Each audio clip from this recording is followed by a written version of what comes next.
বন্ধুরা নতুন একটা ভিডিওতে আপনাদের স্বাগতম। আজ আমরা চলে আসছি খাগড়াছড়ি বাজারে। আজ আমরা ঘুরে দেখাবো খাগড়াছড়ি বাজারে রমজান উপলক্ষে কত সুন্দর পাহাড়ি টাটকা সবজি বিক্রি করা হচ্ছে। আপনারা দেখতে পাচ্ছেন পাহাড়ি দিদিরা চাকমা, মারমা, ত্রিপুরা এবং আরও অন্যান্য জাতি আছেন যারা পাহাড় ঝুমের নানান ফসল এখানে খুবই অল্প দামে বিক্রি করেছেন। এবং এই পাহাড়ি বাজার জমজমাট থাকে সপ্তাহে 2 দিন, শনিবার এবং মঙ্গলবার পাহাড়ি বাজারে অনেক জমজমাট বিক্রি হচ্ছে পাহাড়ি টাটকা সবজি। আপনারা এখন যেই সবজিগুলো দেখতে পাচ্ছেন, সমতল ভূমিতে যদি সিমের কেজি 30 টাকা থাকে, এই বাজারে 15 টাকা প্রতি কেজি বিক্রি করা হচ্ছে।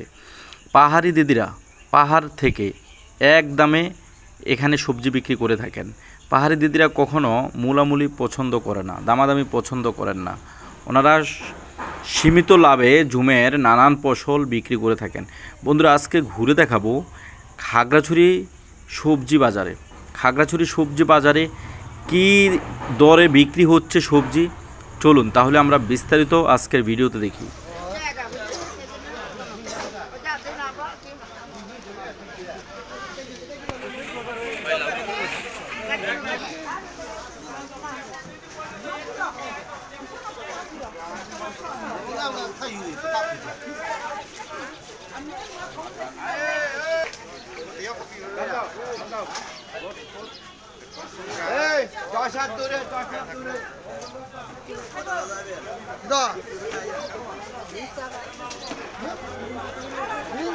আলু কেজি কত?